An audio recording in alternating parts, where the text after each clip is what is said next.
I approach black hair as a sacred thing. Black hair to me is the thing that saved my life. Black hair is also an unspoken language. It can tell you the mood they're in, it can tell you where they're from, it can tell you so much by just looking at it. I'm seeing the way you express yourself, I'm seeing the way you feel by just looking at your hair.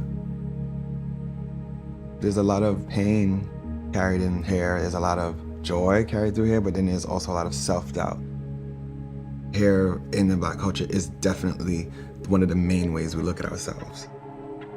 It's like the window to our souls in a sense.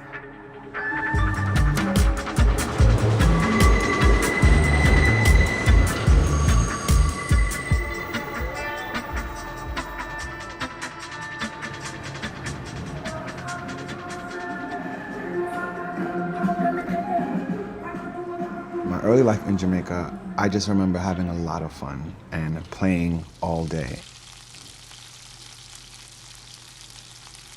But there was also a lot of domestic work that you would do. So we learned how to cook really early. We learned how to clean really early in life. I remember cooking at whole recipes at 7, 8 years old. Cooking for me is one of the things I enjoy the most outside of everything else because it just reminds me of like being grateful and serving and taking care of people and family. And it's synonymous with hair for me because I feel like I was cooking and doing hair at the same time when I was a child.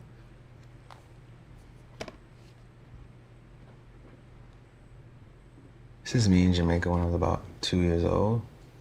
2 or 3, I think. I grew up loving me and loving what that looks like to be me. So I come from a family of superstars. My mom is a reggae legend. Her name is Sister Carol.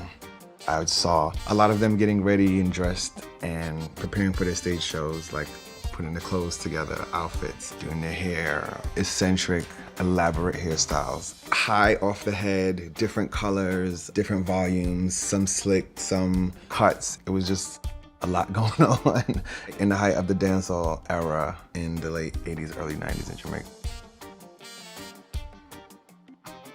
When I first started working in fashion, I started working with Guido Palau and Luigi Moreno, and then I really fell in love with like Sam McKnight and the way he worked.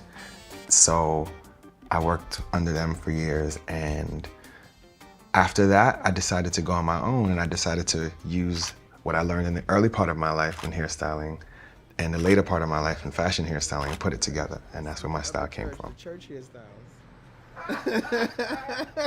I had an aunt that was a hairstylist who taught me how to do hair. And I would be in the salon with her for hours, watching, learning. I remember being in these spaces, the salon spaces, where you see like a whole ecosystem of life as opposed to just hairstyling.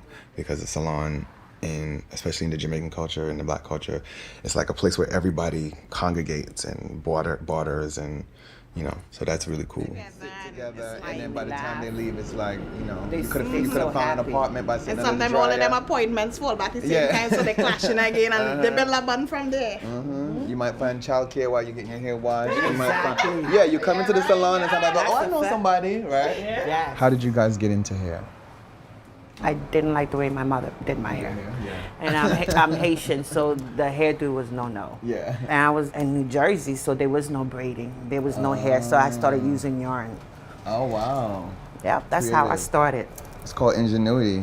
Do you remember the stiff hairstyles, the sculptural hairstyle, like the freeze curls and the barrel curls and finger waves and the short cuts where it's short on this side but then longer on this side, and you did that. She looked like she did it. But what is your favorite hairstyle or technique to do that you get lost in when you're doing Box it? braid. Box braids? That's it. Yeah? I get lost in my box.